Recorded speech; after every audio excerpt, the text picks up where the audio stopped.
Hi, Kerry. Welcome to the Bizcasters podcast. I am so excited to have this. All right, listeners, I may cut this, but funny story. Carrie and I actually this is the second time we're doing this because I made a colossal mistake and accidentally actually deleted our initial interview. So, Carrie, thank you for being so gracious. If you want to catch up on that background story, I'll actually talk about that in the newsletter for Behind the Podcast and tell you how we handled that because there's going to be mistakes in your podcast. You're going to bump into things once in a while and you have to face how you're going to handle it. And thankfully, Carrie was extremely gracious and understanding about what I did and has agreed to do this interview again. So we figured this one must be better than the first one because that's what the universe has basically deemed for us. So, Carrie, Exactly. thank you so much for joining me. I'm so happy to be here. And yes, I'm with you. There was something that we're going to say in this one that we didn't say in the other one that's going to make a difference for someone. So much better. So, if you wouldn't mind, would you introduce yourself? What do you do? And tell us a little bit about your show. Yeah, absolutely. So my name's Kerry Dobson. I call myself a group program architect. And what I help people do, so there's usually authors or coaches or other kind of experts. I help them to take their expertise and their wisdom and turn it into an impactful, great group experience. So I've been working in the group world for almost 20 years. I have a learning and development background, and then I've been doing this kind of work for the last 2 or 3 years, depending on when you say I started. We all have that. I began, but it wasn't really a beginning. Yeah. And as part of kind of that last 2 or 3 years, I kept having this knowing that, oh, I need to have a newsletter. I was really not gathering Mhm. emails very well. I was not sending newsletters. Like literally every time I would be like, okay, I'm going to start with my newsletter. My energy would drain. I was so bored with it. I just didn't Oh. want to do it. And so Mhm. eventually I just realized like it's not for me. And so what I was able to realize is, you know what? I'm going to start playing around with podcasts as a way to get some of my information out there and to start playing with Mhm. that. But I have a slight commitment issue other than my marriage. And the idea of having something that I had to do every week was just overwhelming to me and it was not appealing. Mhm. And so I said, you know what? I'm going to do a podcast series. That's what I'm going to do. I'm going to do 12 episodes. I'm going to create it in such a way that if I hate it and never go back to it, I have 12 episodes that will live in perpetuity, in theory, and just see what it's like. And so that's what I did. So the first podcast experience I had was the Book Desserts podcast series. And it was for authors who have books, obviously, who want to have author led groups. And so in the Mm. podcast series, I talk to different experts, I talk to authors who have done it. And then I actually use books that are available in the work, like in the marketplace right now. And I take those Mhm. books and I say, if I was working with this author, this is the kind of work we would do to create a group around it. I think that is so brilliant because there's no permission needed, right? There's no case study that you're necessarily putting together that you did the work, but hey, if this was my client, here's what I would do. I think that's ingenious. One, in terms of the fact that I think one of the ones you did was James Clear's Atomic Habits, right? Because I know, and it's funny, after our first interview, you mentioned that I've actually brought that up to a few people that you firmly believe that needs to be a group program for all consultants, all coaches everywhere. And there's a lot of people who agree with you on that sentiment because they're like, "Yeah, it absolutely needs to be." And so I think that's a really amazing way to take a look at that and the commitment thing. I think even for me starting mine, this idea that something has to go out every single week, there is a pressure there that is unlike anything else, right? "Oh my god, I gotta write this thing this week. Oh my god, I gotta do this thing this week." And that might even have been the problem too with the newsletter in It terms was of the part of it for sure. Yes. like, and there's no batching that because you can batch it, of course, but there's not the series aspect of, "Okay, I'm just gonna stop for a while and see what happens," because that does not live into perpetuity. No. How did it so when you had the series and now you're not just doing a series either, you've launched something else in the meantime.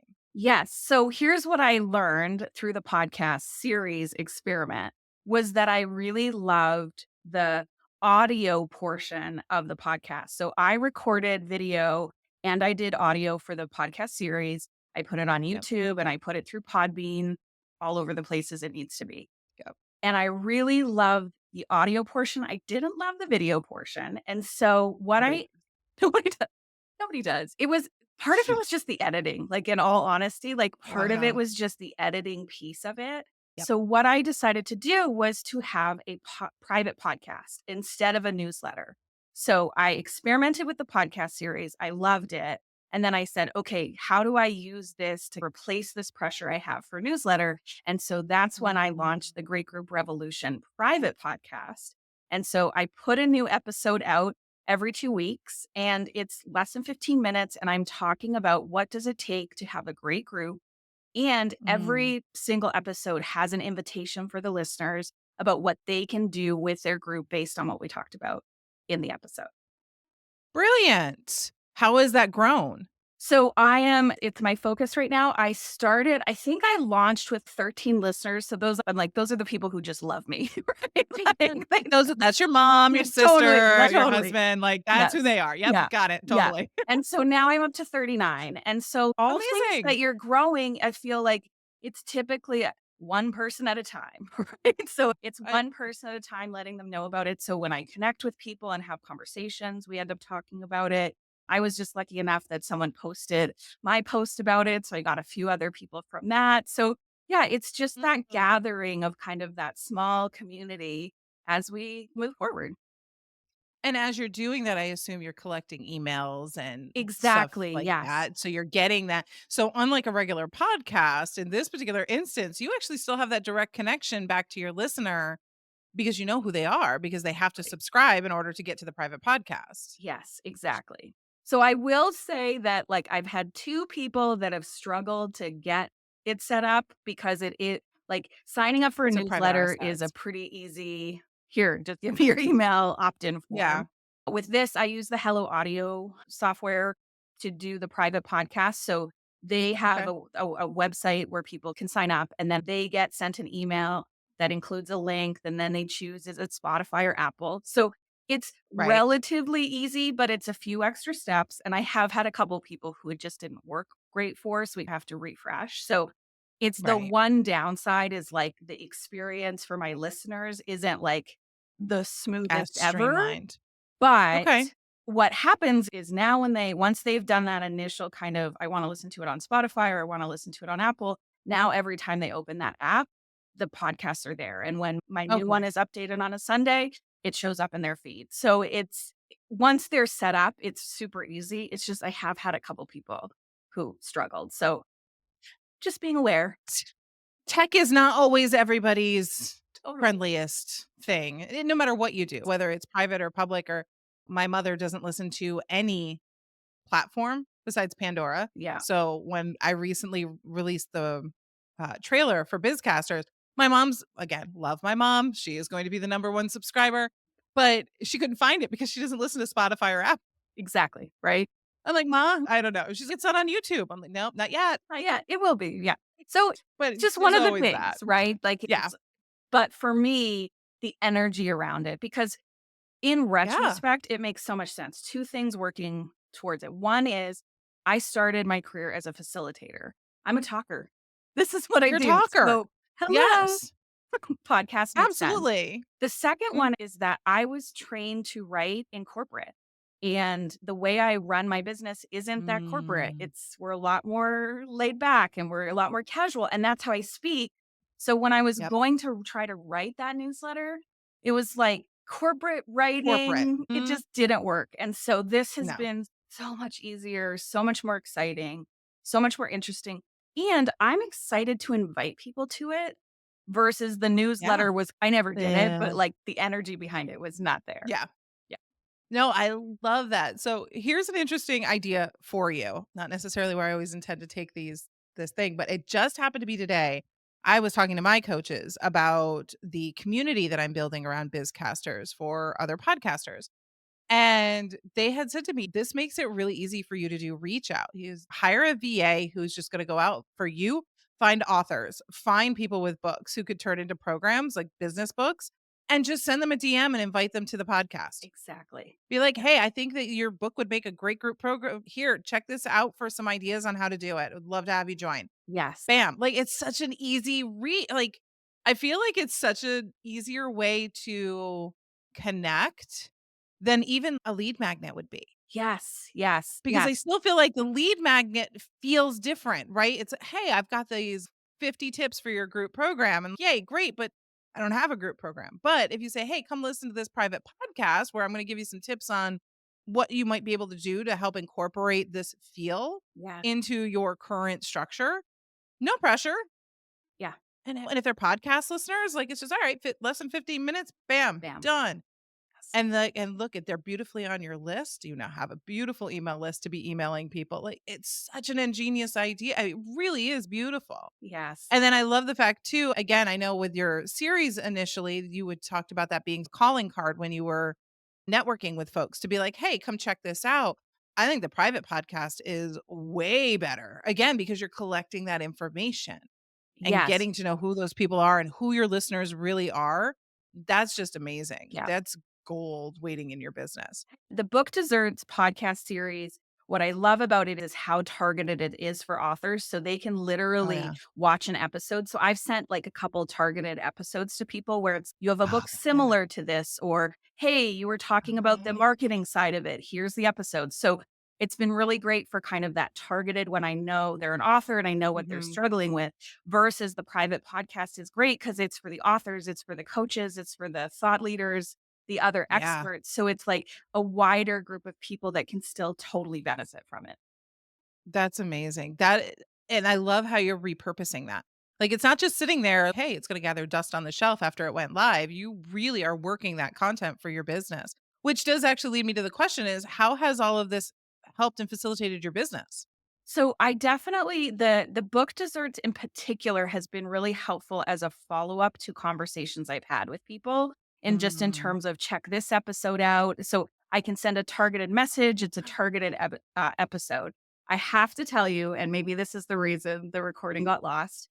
Um, so I've heard from two authors that I did books for. So one reached out to me and said, "I heard that you did my book. Thank you so much. I want to talk to you. So we're going to talk in September." And then I emailed James Clear and Oh, told him that I did this, and he was so wonderful. He didn't call me to hire me, but he but thanked me so much and he encouraged me to keep going. So it was so awesome. So again, my hope is, so I have ideas for season 2, and one of them is I'm hoping actually be able to invite authors to submit their books to be considered for group for the next season, and do that's a cool. follow-up conversation with them. So record the piece as Yeah. it is, and then if they're open to it, having a conversation with them live, recorded as part of the podcast series so they can ask questions and say what really mattered to them. Oh my god, that's amazing. That's so smart. That is so smart in terms of being able to bring those people along and say, "Hey, this is what I want to do for you." It's like a free consultation, only you're getting instead of it just being behind closed doors, now you get to use that for the public. And I just want to reiterate that just in case listeners weren't really listening to the idea of let's just put this into different perspective. You go out to a conference, right? And you meet people and you say hi and you're like, "Oh, hey, we networked and now we're here." What is that next step? What do you do? Like the sales call feels real sleazy, right? I don't want to be like, "Hey, jump on a call with me." But how nice is it to take and say, "Hey, look, we talked about this. Here's a podcast episode that I did that referenced this. I think you'd like it. Take a listen, see what you think." Totally. How nice is that? Even not even just from like your series, just because you did a series. Anybody with a podcast could do that. Pull something from your library, connect that back to the people and be like, "Hey, I know we were talking about marketing. So here's this thing that I want you to listen to." Or, "Hey, we were talking about this podcast strategy. Oh, listen to this episode about blah, blah, blah." Like, how Beautiful. not like, it's non-committal, but it's also like, hey, how just a nice everybody always wonders, how do you follow up with people that you've made these connections with without being The see me, pressure, slimy right? salesman? Yes, Yes, yes, that what do I say? Like, "I want to talk to you, but I don't know what to say." And exactly. this is just it's just such a great open door. I absolutely love that idea, and I don't think I pulled that out from before when we were talking. Yeah, I am definitely gonna stick that one now in my back pocket going forward of, love it. "Hey, I have this episode." And like we've talked about, podcasting always just has this very different feel because people get to hear your voice. It's different than sending them an article. and being like, "Hey, I wrote this blog post." Okay, great. But if I can get you to listen to my voice, if I can get you to listen to what I'm saying, sometimes that just confirms that connection, I think, so much better than just reading something I wrote. Because like Agree. you said, I grew up in my communications are corporate too, and so I have to fight that corporate feel sometimes when I'm writing stuff for my business and be like, "No, just be you, be Yes. personal. It's okay. Nobody's corporate structured communication guidelines are pushing me down right now." It's like, It's amazing how ingrained it is, right? I've gotten to the don't point where teach. now, even when I'm like writing my email to let them know there's a new episode, I order it. So I say it and Okay, then I yeah. write it because it's like it's two different Mhm. brains for me. It feels like it's Oh, such a struggle. it is. It is such a struggle. And if you're a talker, and somebody asked me this question once too about who do I think should be a podcaster? And I basically said anybody whose main form of communication is speaking. Yeah, If that is the way that you can communicate best, then you need to do a podcast. And I think that the ability to go through and order stuff or any transcription software, if you're using Descript, it doesn't matter. Speak your thoughts and run that stream of consciousness so that you have the transcription and then edit the crap out of the transcription totally. because that is so much easier to do. I do that all the time. Yeah. I love it. It was somebody brought that up to me too. It was like a coach somewhere down the line. I was in my head about something and he's just talk it out and then look at the transcript later and see what happens. And it was the most brilliant idea anybody ever gave me. So much easier. So much So easier. geez. All right. My next question for you is what is one thing you wish you knew about podcasting before you started? So I wish I knew how easy it was, so I started it sooner. Mhm. There's lots of pieces to it, right? There is. But it also, for me, again, I'm a facilitator. That's what I started my career in. Like it is Mhm. ingrained in me to speak. And I wish I hadn't fought so so long this idea of not having a newsletter. I wish I had gotten Mhm. into it a year ago, in all honesty. I wish I had done it sooner and just jump, just do it. And it was the podcast series idea that gave me that permission. So like I did 12 Mhm. episodes. You don't have to, like, whatever number that is, but just try it, and it's out there Yep. forever. You can do something with it. You can see if you like it. But Yep. yeah, I wish I'd started quick sooner. And it doesn't have to be out there forever, just so you know. If you just Totally. do the podcast, you can always shut it down and it disappears from the players and it just exists in your mind and your memory going forward. But Totally. yes, do it and it's there. You'll be discovered. People will still watch it. I've got a client that shut down a podcast 8 months ago and she still gets four or five, maybe Totally. 10 downloads Yeah. a month. Like we're not publishing it, we're not doing anything new, but just people randomly will trip over it. You just Yes. never know. Yeah. So now my next question is we have talked you are planning series 2 Yes. for your public podcast. When you do that, what else do you think you'll do differently compared to what you did with the first time around when it was your first experience putting it together? So I'm gonna do less. I'm not gonna do 12 episodes, and I'm gonna focus more on the book examples one. So Mhm. I'm gonna do a couple of them where I'm talking about like a few things that are like tactical, but then they're gonna Yep. be mostly the books. And as I said before, I'm really contemplating, and I think I'm gonna do this, reaching out to people and saying, I'm doing a new season. I'd love to feature your book. Are you in? And would like Yeah. just getting some excitement around it from that way. And or I was thinking about do I just post and say, I'm doing this and just let authors submit? Like just trying to generate some Mhm. excitement so it's like the authors who are interested that I can feature their books. I'll still do books that I'm Yeah. reading anyway, because that was a big part of it was I read all the time. It's part of why I work with authors. So it was, Mhm. I'm reading anyway. I think these thoughts anyway. As I'm reading someone's book, Right. I'm thinking this anyway. So might as well put it out there. So I think that's what Yeah. I would do different is is some less episodes so I can maybe have some more frequent seasons and see if I can Mhm. get authors to say, yes, I'm in. I'd like to do that. I don't think you'd have a hard time with that, to be honest. And I would say take the advice from what you said you'd do differently, just jump. If you think Totally. that's a good idea, just reach out, especially some authors that are just releasing their books too. They're on the platforms of wanting to really have people see, and you're not actually asking anything of the authors. They're not even joining you on the podcast. No. You're just asking for permission to use their books, right? And say, "Hey, I'd like to feature your book." Yeah, exactly. So who's gonna say no? Like, who's gonna say, "No, please don't do any I don't want to know how else I can make money off my book and my ideas. Totally. Please don't do Totally. that. Please don't." There might be somebody, but really, who's gonna be like, "No, please don't do Ex- that." And it could be really cool too, like doing like you said, do a follow-up episode too afterwards with them, even if it's not a debrief, but just maybe it's a bit of a debrief with them and be like, hey, here was the episode. Can we schedule 15 minutes? I'd love to get your thoughts and just talk through their thoughts and get that recorded as a follow-up too from it and be like, here's what they thought. And you could have that in there too. Could I be love it. interesting. Yeah, totally. And then my last question for you is for anybody that's listening now, what advice would you give them if they were planning or thinking about starting a podcast today? What advice would you give to somebody who's on the fence about whether this is the right thing to do? So I think I would check in with like, why are you doing a podcast? I think sometimes we're all kind of feeling this Mhm. pressure, like, oh, you have to have a newsletter, you have to have a Everybody podcast, has you have to one. have a group, even. Like I talk people out of Yeah. groups all the time. Like, it's why are you doing it? And if it's a Right. genuine desire, if you have a natural interest and like you want to talk and you are good kind of orally that way, like just do Yeah. it.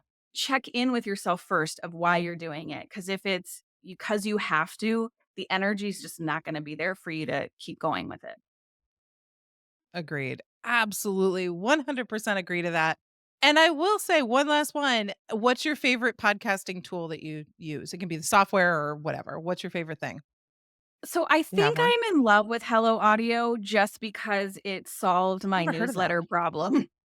Actually, I've never heard of Hello Audio, so I'm now gonna have to go dig back and take a look and see what they're about. But interestingly enough, a lot of the hosting platforms, folks, if you take a look, I use Captivate for mine, and that actually allows me both a public and one private podcast as well. So it's a really interesting blend there that they allow you to do. But I'll have to check out Hello Audio to see what they do and what they're all about because I've never heard about them before. Yeah. That's very cool. Yeah, And no, I wait, love them. And wait, yeah, with hold Hello on. Audio, Yeah, they're able to subscribe through Hello Audio, right? So you're not having separate landing pages? Is that what I heard you say too earlier? yeah, so it's on Uh-oh. their site that the sign up is on their site. And so they do everything and That's then you brilliant. export your listeners if you want their information. So I download it and then put it into my own system. That is brilliant. That is absolutely brilliant. I love that they're doing that. That is unlike any platform that I have seen that allows it to do that. Most of it's, hey, you're going to have to integrate with this system to this system. And that was actually the problem we had with the audio summit that we did a while back was like we did it as a private. We're like, how are we going to get people out of the registration page over to the private podcast? Are they going to get on to that was a we'll talk Yes. about that in a different episode. But this is interesting. I'm definitely going to have to check out this Hello Audio and see what that's all about. Carrie, thank you so much. Can you tell folks where can they find you? I'm going to have to follow back up with you and get a link too for your private podcast for folks to register, but let folks know where can they find you? My website is jjdak.com. That's jjdak.com. And all my information is up there, including I have a podcast page. So the sign up to the private podcast is there. And then in terms of where I hang out, you're best to find me on LinkedIn. That's where I spend the most time. That's where I spend most of my time too. Well, Carrie, thank you so much for joining us. I am so excited and thank you for agreeing to redo this again. I was so embarrassed, but I'm so gracious that you decided to redo this because I really do think that the method that you're taking to do this is something I think a lot of people can do and overcome and get over that fear of, oh my God, I got to do this every week type of a thing. So thank you again so much for sharing your expertise. I'm so thrilled to have you. Thank you for having me. Bye, everyone.